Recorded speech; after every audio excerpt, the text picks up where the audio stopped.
Hello, everyone. Welcome to the first episode of E-Coffee with Experts. I think, we kind of have to get used to virtual meetings and e-coffees now. So I have with me today Jonathan Bentz.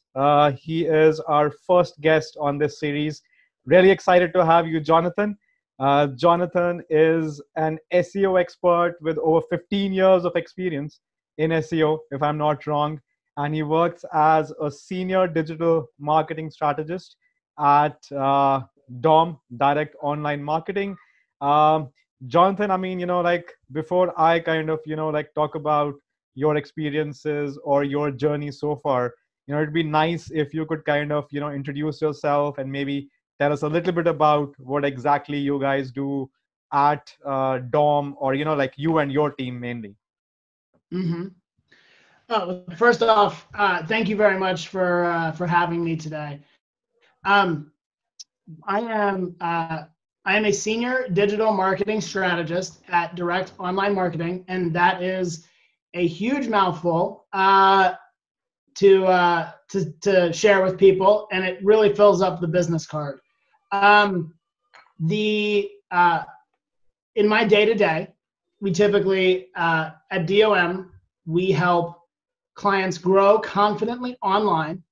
And generally, we do that through three major digital marketing strategies: search engine optimization, pay-per-click advertising, and then social media advertising. Okay. There are some other additional services that we provide that fall kind of into those categories as well. Analytics solutions, conversion rate optimization, Amazon services, App Store optimization, right? There's a lot of subdivisions and tasks there or strategies there that kind of blur across those three platforms. But just about everything we do falls into one of those three buckets. For me, on a day in, day out basis, I work on the SEO team. Mm-hmm. Professionally, I've had background in startups, in agencies, even in more corporate environments as well in my career history. So I've experienced all of those working environments, all of the goals and some of the challenges related to working in some of those environments. And over the last 4+ years now at DOM, it's really been my day in, day out responsibility to help navigate the unique challenges and the unique growth goals of our clients and help them get what they need more of from the web using SEO. Right. I mean, having said that, it has been an interesting journey for you. I mean, with a degree in journalism, you started off, with sports events, copywriting, and then Yeah, suddenly, right. Suddenly a deep dive jump into SEO. I mean, how did that happen? I mean, was your hairline better before SEO? Wow, man, we haven't known each other that long, man. You already taking a shot at my hair? No, that's perfect. So, yes, when I first went to college or university or whatever you want to call it, I went to West Virginia University. Go Mountaineers!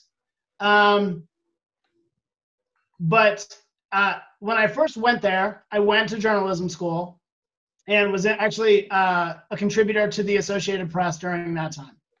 But that was at a time in history where post 9/11, post just moving out of the .com boom and bust and kind of moving into the digital age, the Web 2.0 age, as a lot of people called it at that time, that things were moving online. And so if you were a journalist, if you were a writer, newspapers were shutting down or definitely laying off a bunch of their staff. And so 2 years into college, I was kind of like, I can do this media thing.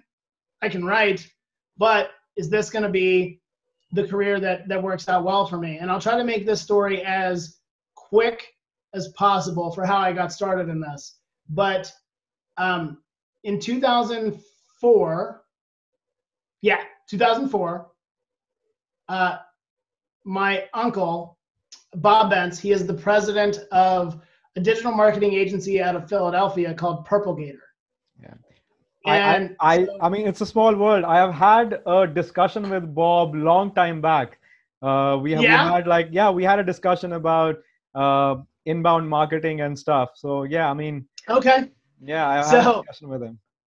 that's awesome. So in 2004, he offered me an internship, and he was willing to pay me, get this, as a college student, hungry college student, he was willing to pay me $10 an hour to come in and be a marketing team member and kind of learn the ropes of SEO. And he gave me an SEO book on a floppy disk and said, here, you've got 4 months to learn this, and you're gonna come work for me for the summer in Philly.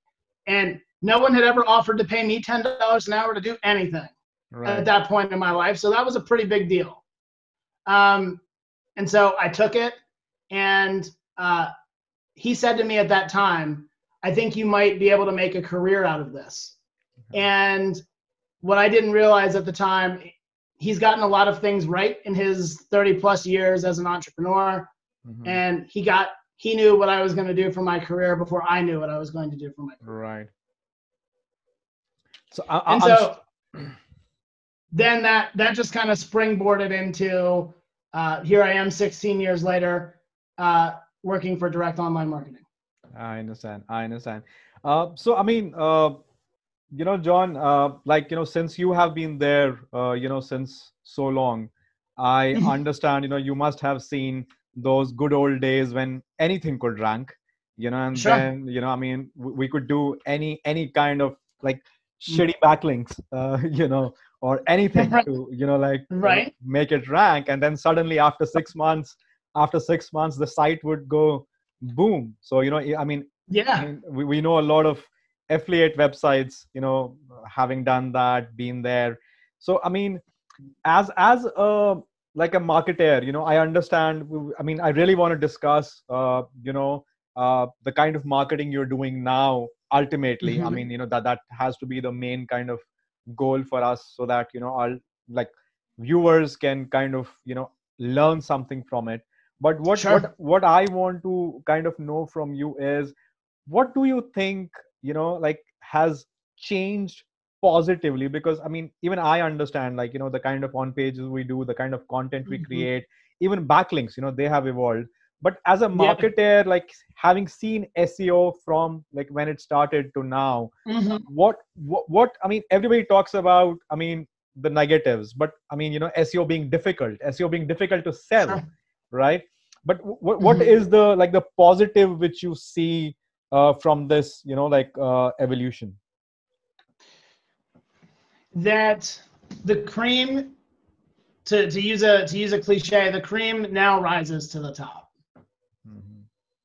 And it happens. You can still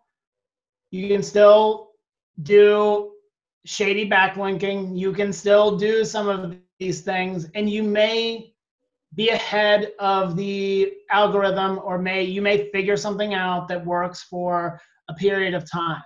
But eventually, the search engine's going to course correct. And unless you want to get into the churn and burn domain game, not that there's anything wrong with that. There's plenty of people that's what they do. Flipping websites, as they call it, and they brag about it. Right? Either flipping or, I mean, I'm sure there are people in the affiliate marketing space that still very heavily do, here's my site for this product, and I'm going to work on this site, get it ranking, start monetizing it, and then once I get that one going, I need to build the next one, because I'm going to need to lift that one, because eventually Google's going to burn this one down. If that's the way that you choose to make a living, if that's the way that you choose to go about promoting products and services online, no problem. Right. But that the brands that we typically work with and the campaigns that I get the most satisfaction out of helping clients grow are ones that they're trying to build a brand. They're trying to build successful web properties that stand the test of time. And that really, you can do that today without needing to resort to aggressive backlinking tactics or doing something. I don't really like the word manipulative. I don't feel like that's the right word, because in our industry, it's our job to get our clients positioned and ranking, and that's what all of us do. We just all take different approaches to it. But yeah, that to me is how the game has fundamentally changed. We're getting further and further away from the websites with the most or the best backlinks winning, and more into a behavioral driven, intent driven. And I know EAT is kind of a polarizing topic in our industry, but the best performing clients that we have seen have EAT for their authors or have EAT built into their websites. And they're the ones that are winning. They're the ones that are growing. And the clients that don't have that as a starting point, we need to help them build that up so that they can grow it, they can scale. I understand. And also, John, like, like with now, like Google, I mean, what we have realized is that, Google is changing in such a way that, they want everybody to kind of be on Google rather than, be more on site. So, I mean, as a marketer, I mean, what would be your like perfect mix or a package, or what I'm trying to say is, how should a business who wants to obviously build a brand name, play the long-term game, but at the same time make revenue, create a funnel? I mean, how should a business go about it? Gotcha. Great question.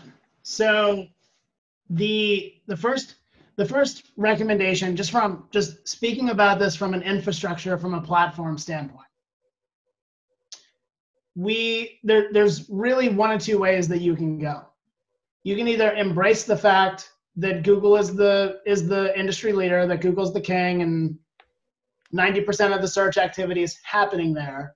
You can either embrace that and play well with Google, or kind of go the opposite direction and not play well with Google and have a whole bunch of different platforms monitoring all of your stuff.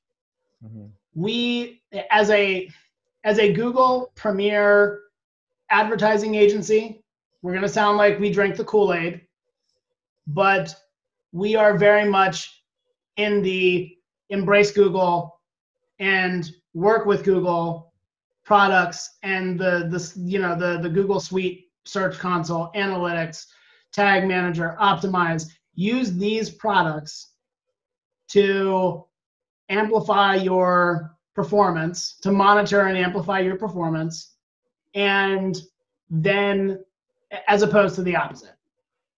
And so I think that's probably the best approach. Letting Google learn about your brand. You obviously need to use Google My Business if you're a local company. Any of these tools that Google is making available to you for free, yes, there's going to be some exchange given there to be able to use some of these tools, but generally the tools for businesses to help them grow, these tools will make you better.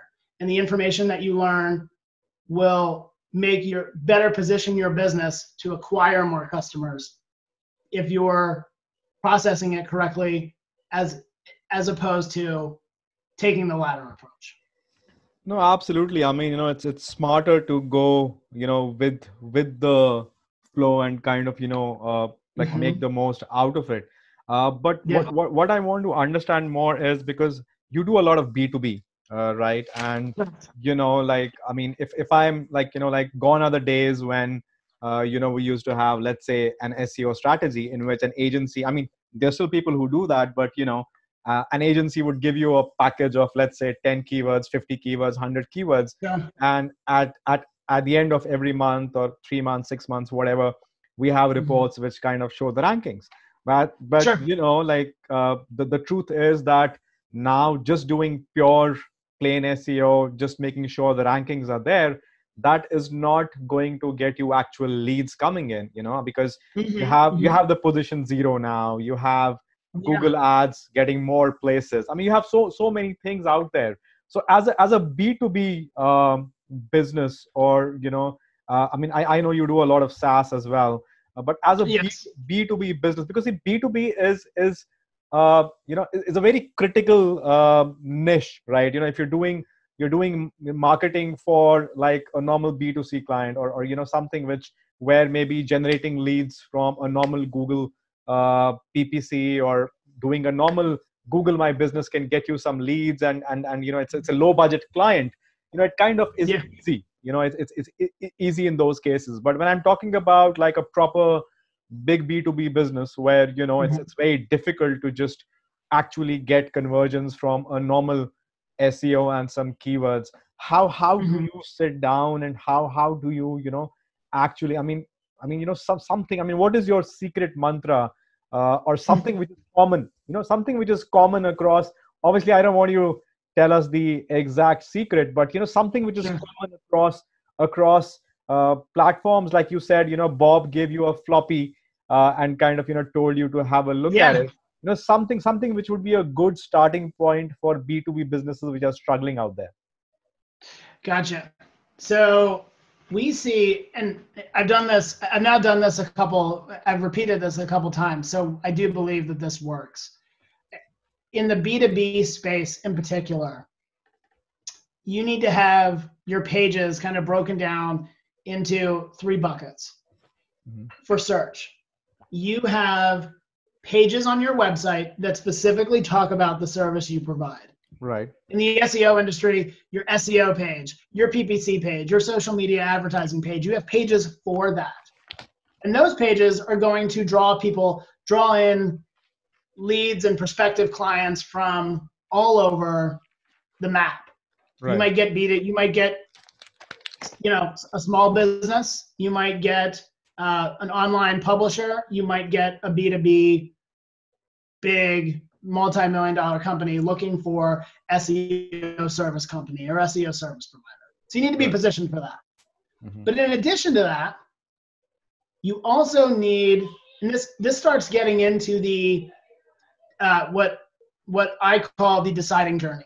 And I'm not totally, I didn't coin the term the deciding journey.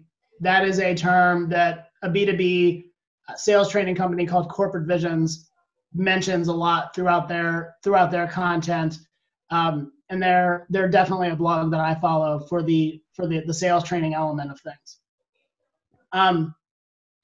But as they go through that deciding journey, you need different pages on your website to cater to that deciding journey. And so some of the easier examples just for pages, you have your SEO services pages, you have blog posts about SEO, but then you also need pages about specific solutions that you provide.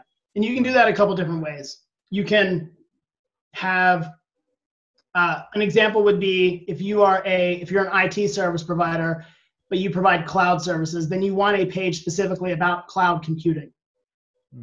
Even if somebody walked into your business and said, I want cloud computing, and you say back to them that that's a concept, right? But if they're looking for that solution, then you need that. And then the third element for B2B is that I get really excited about, because it caters directly to the types of clients that you want to attract. Would be building up what we call industry pages, right? You see those a lot in navigations, but you'll have your services, solutions, and industries. Right. And the industries pages, I think, are high value, even though they are low search volume, They are incredibly high value because you are attracting more of the clients that make sense for your business, make sense for you have that you have success with, that you can showcase. And those three sections, if I had to give away a tip as you're evaluating your website, whether you're in B2B or any other niche, if you're looking for lead acquisition on your website, do you have these sets of 10 to 15 pages? And if you don't, then that's an obvious expansion opportunity to help you scale, working on packages and working on services and solutions that make the most sense for your business in industries that you already know. Right. Also, John, like, you like talked about having these industry pages, even if, they have low search volumes. Sure. It would again depend on, like the kind of business a person is, because so let's say, for example, we are a digital marketing agency, and let's say law clients are like good value clients for us. So even if Sure. let's say law SEO companies or law digital marketing companies, let's say even they have, let's say, a search volume of, let's say, 10, but that means 10 people are actually searching for it. And if you have the best content among the top 10 ranking pages, maybe, you'll at least like, like close maybe one deal, which would be worth all the effort in putting, that page there. So yeah, no, I agree with that. Agree with that 100%.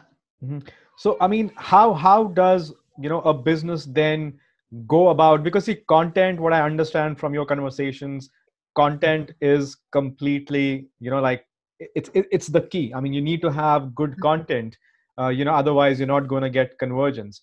But then how do you go about picking, like, where to invest time on maybe smart content, and like maybe like repurposing content, or and where you actually need to go and maybe do a typical research. Let's say, for example, you just talked about intent earlier. Like I would typically, let's say, there's a keyword for which, or a service for which I want to create a page.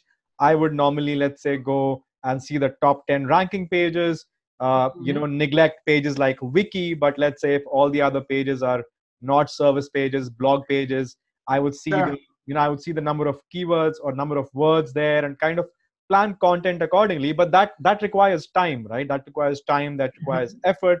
So how do you, if I'm able to make myself clear, how are you able to do that, make that choice of smart content versus actually investing time into content? Great question. So I do take the lead from the search engine, and at least for me internally, for us internally at DOM, that is kind of the mantra that we adhere to, that we hold ourselves accountable to. Does it make sense for a page, the asset that we have, does it make sense to Google based on everything else that we're seeing on the first page? Do we even have a piece of content to serve that need? And if we don't, then you're swimming upstream. It doesn't mean that you can't rank for that keyword, but the degree of difficulty goes up significantly. Absolutely. We do have clients that have a homepage that they want to rank for an informational search. Okay. And we can go against the grain on that, but you're going to, the turnaround time on success goes way up.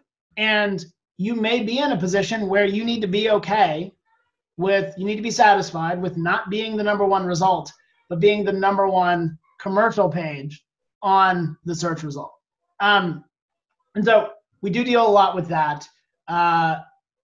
And I don't think that's a unique problem to, that's not a unique challenge to DOM. That is just a challenge that all SEOs face, where you have clients who They have this one page that they want, that they want to show up when they Google it. That's what they want. They want to be there. And it might not be the best page for the search intent. And so do you create new content? Do you link build to the page that the client wants? Or is there kind of a happy medium where there's a blog post that's performing for that gets some impression for that keyword phrase, or a piece of existing content, a white paper or whatever? And do we provide historical optimization and link building services at that page that kind of meets in the middle, and see if we can rank that? It's always a case-by-case basis. Typically, I make my decisions one of two ways. Does the client already have a page ranking for that keyword?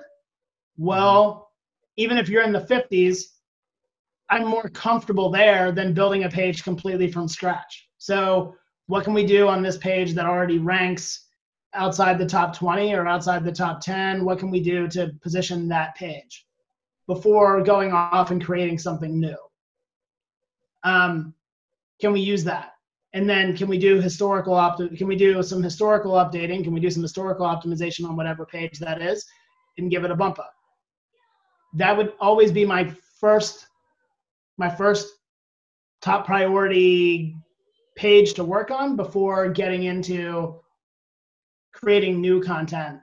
I would only create new content if a client had no footprint for it, no footprint for the keyword they wanted to rank for, or if it was something they had never, something related to their industry or niche, but not something that they had touched on previously. Right. So John, that raises one more concern. So let's say I have a page which is already there. So there's a keyword I want to rank on that. I have a page and I'm, let's say, ranking from like outside the top 20.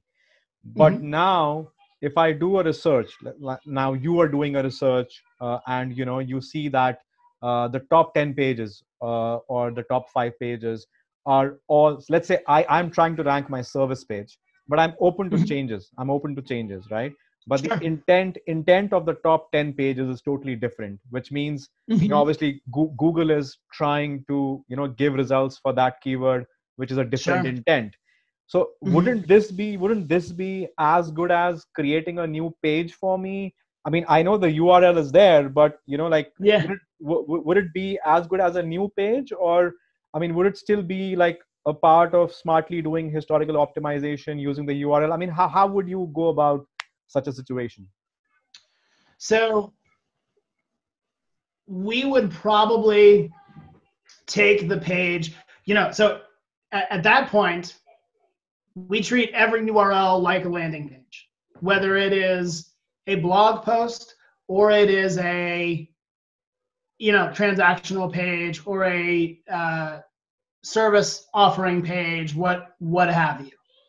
We attempt as best as possible to treat that page the way Google wants to rank content, and then help the user take the desired steps that we want them to take.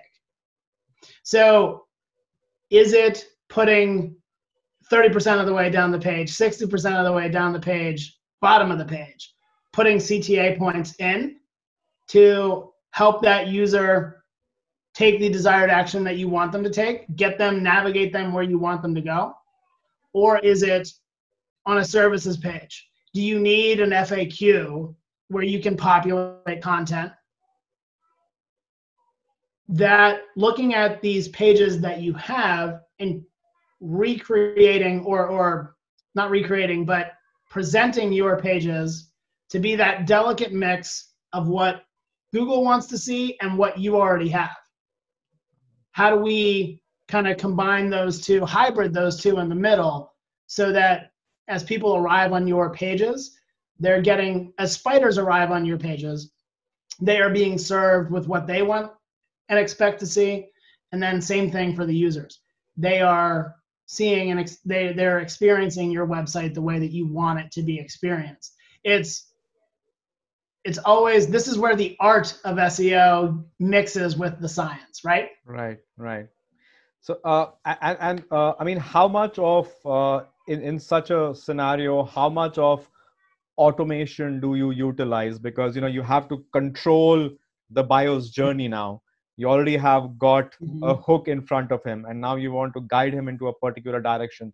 So, how much of automation goes into play depending on where on that particular page he is, and from where, like, if he hits a CTA, I mean, trying to understand how you kind of get him through that journey to take the desired actions you want to. How much of automation is applied in that? We apply automation in some situations, especially on the B2B side. There is, majority of our clients use an automation platform like Marketo or HubSpot or Pardot, right? They're using to get data into Salesforce or to get data into whatever CRM platform they prefer to use. So there are some situations like that where the automation isn't done for you, but you're you're predictably templating where the CTAs are going to go.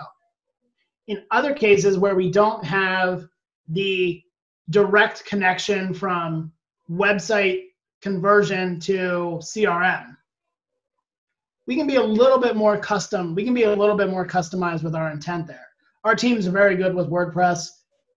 Most SEO agencies, I would assume, unless they specialize in a certain content management system, our comfort level with WordPress is a 10 out of 10, right? Majority of SEO professionals today. Right. So we do, whether we're using block or we're using, classic mode or whatever version of WordPress that we're using, as we review the copy of a page or the content, the text that's on a page, we have kind of the ideal, this is a good spot. And it's again, that's more of an art than a science. So you can apply best practices to it, but it's harder to apply automation rules to it, where you say, okay, we're a third of the way down through the page. We've been talking about this subject. Do we send somebody to a case study? Do we send somebody to a white paper? Or is this a point now that we've gotten to a place where we've convinced them that they need to take an action and contact us today?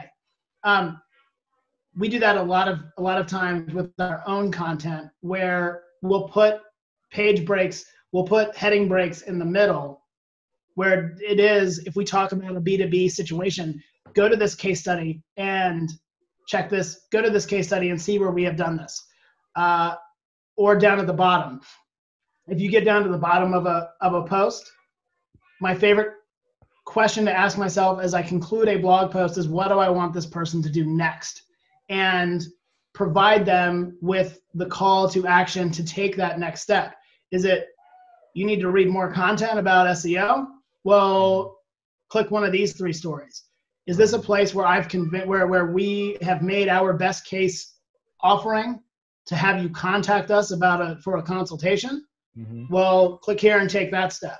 Or, do you need to be taken to the next, do we need to move you down into the next stage of the deciding journey by sending you to a gated resource or a higher production resource to take away, share with your boss, whatever that intended step is, and then through text, through CTAs, encourage the person to take that step. Right. One question which I have, had from a lot of marketing agencies is that, content is the key. Yes, but it's very, not easy. It's an art, but still, you kind of know, if you're doing like content in the form of text, you can still kind of very smartly plan the content. But sure, when it comes to, things like infographics, right?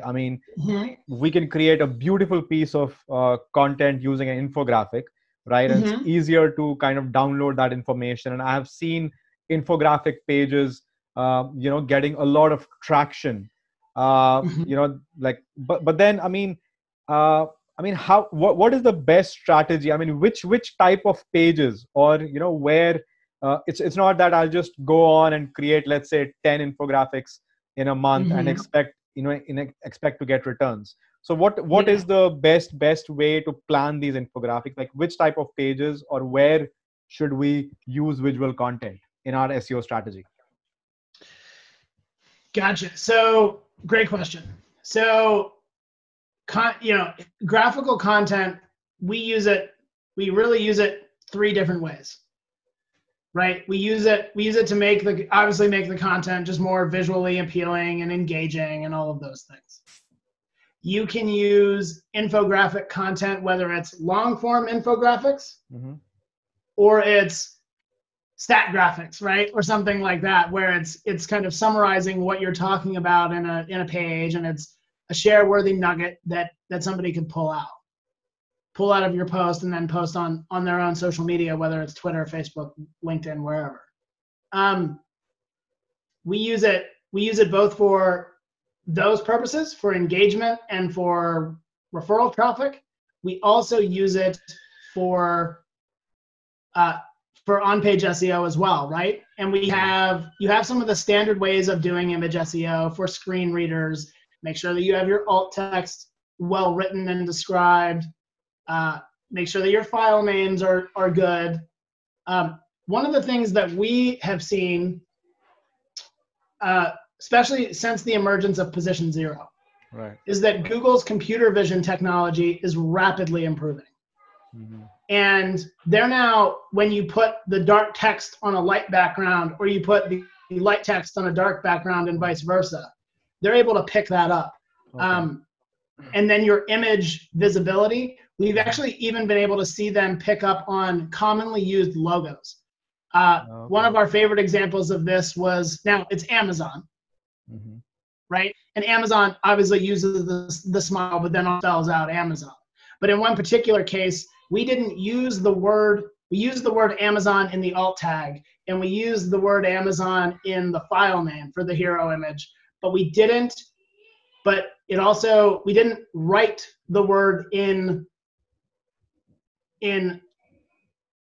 character font. We didn't write out Amazon. We just used their logo in the post, and that image was ranking really well and showing up in image search, and we got a ton of impressions for that image. And so that was a tell to us that Google is able to read more, and it makes sense with the featured snippet results that you see today, that Google's able to read more than just alt tags and image file names and understand what the image is about. They're actually able today to visibly read the image, where who would have thought that was going to be a thing years ago that they would be able to do? We were all just focused on basically keyword spamming our image alt tags, and that was going to be the way that images were going to rank in image search. We're definitely seeing images used for traffic potential and impression potential in the search results by designing them a certain way as well. Right. So, I mean, I'll just try to wrap up our conversation as soon as possible. But before we go, I mean, I did not realize the time. I mean, I think I'll have to catch you again some next time. But yeah, I mean, but still, I think this conversation would still be incomplete if we don't, I mean, you kind of gave us a lot of, like, good material to kind of try, test, work on content-wise. But once the page is out there, once I have done that effort, of creating that page, whether it's historical optimization or it's a brand new page, I've done the research. How much value, or how do you consider doing backlinking on that page? Because off page, genuine off page, genuine blogger outreach. I'm not talking about PBNs, I'm not talking about shitty links, but genuine outreach definitely works, has value. I mean, how would you plan the link strategy once you have sorted out your content for a page? Gotcha. So the very first thing that we do before we ever go offsite is build good. I mean, it's an SEO best practice, right? But if you're not doing internal linking and you just expect outbound linking to help you work things out, you're going to leave yourself short. Right. So we do heavily leverage internal link building, and one of the reasons we use internal linking so aggressively is because we have seen well, I'll just say search engines, not just Google alone, but we have seen search engines be a lot more forgiving or accepting, depending on how you want to present it, of exact match, short tail, anchor text inside your own website than they are outside of your website. So Wikipedia is a fantastic example of this, right? So we've certainly adopted that model. And if a page mentions it, if a page mentions a topic that we can naturally place an internal link, we do it. Absolutely. Now, after that, we kind of look at link building at links that matter off page in a couple different buckets. If you know your competitor set, or you know which pages, even if it's not your real world business or your digital world business competitors, if you're in B2B content creation, you're probably competing with HubSpot. Oh, absolutely. You're probably competing with Harvard Business Review, right? You are, especially if you're in a thought leadership or a consulting space. And so when you compete with businesses like that, they're your competitors for clicks, even if they're not competing with you for business. So what links have those pages acquired? What domains have they acquired links from? And how many of those can we acquire? Now, the tactics that you start getting into that can run all over the place, right? You can take a broken link building approach. You can take an outreach approach. You can do that. You can slice that so many ways, but we typically look at those. Then we also look at, regardless of backlink, regardless of who they have linked to in the past, if a site is either high domain authority, or domain score, domain relevance, there's so many different ways to call it. There's so many different terms for it today, but if it's a highly rated domain, Quora is a perfect example of this. We would answer a Quora question and link to your resource, even though that link might be no follow.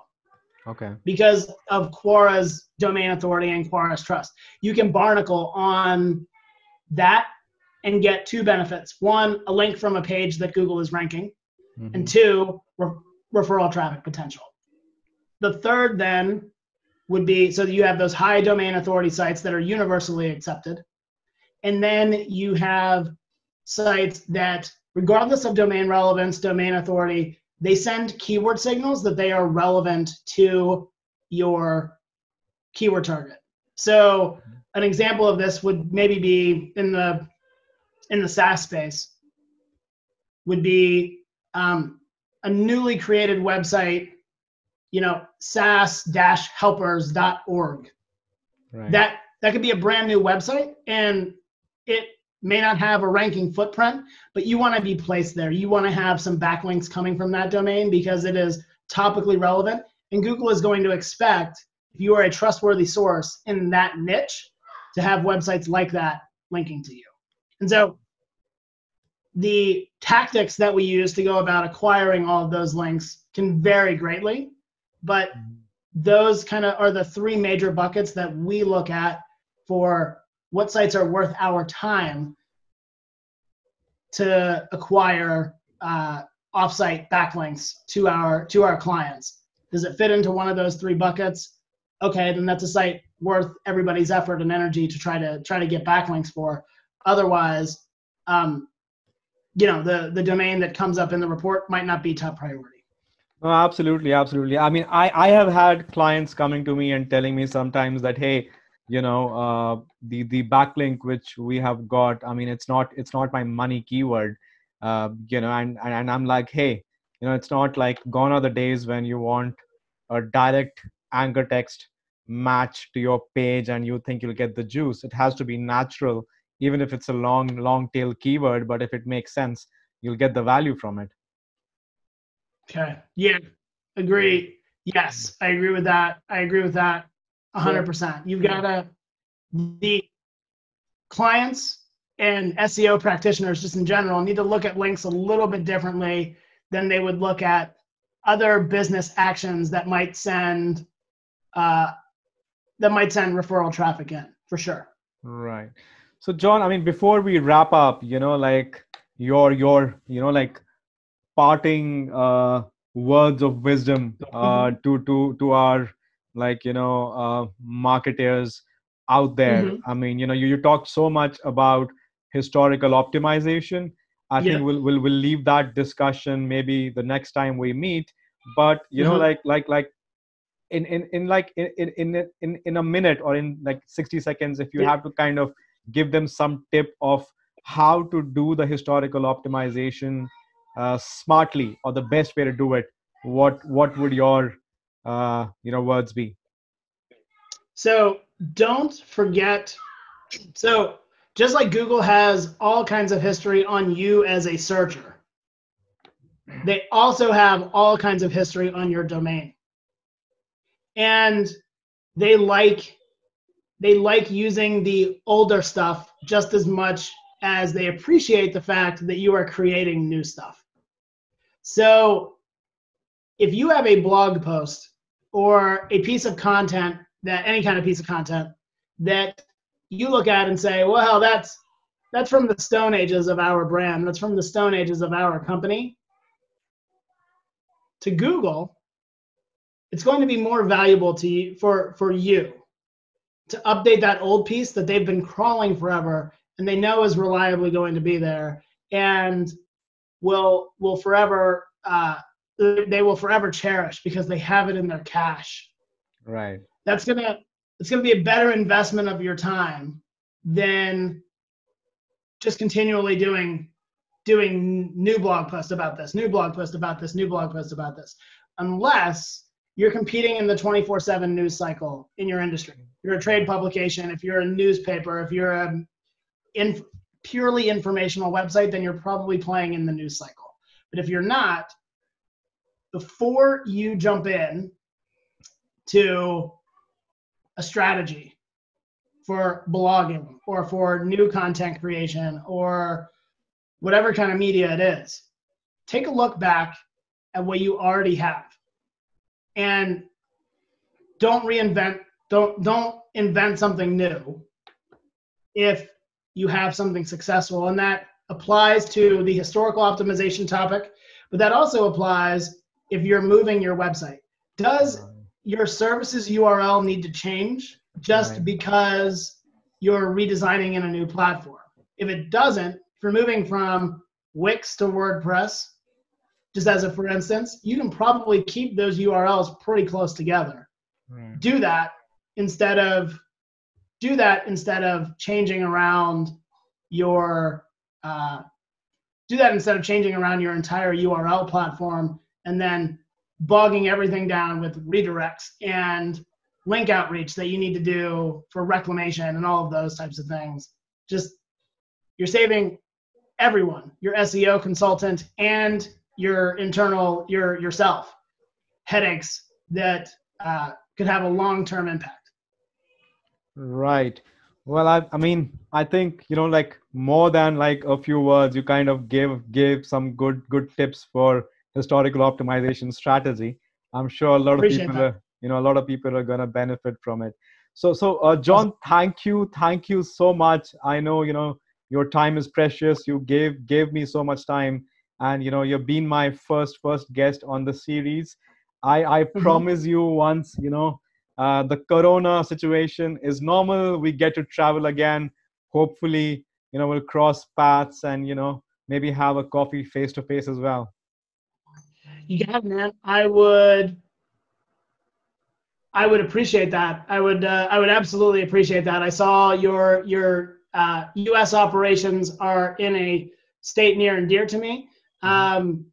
So yeah, I have family in Delaware, so it's not that far away. Let's not be strangers.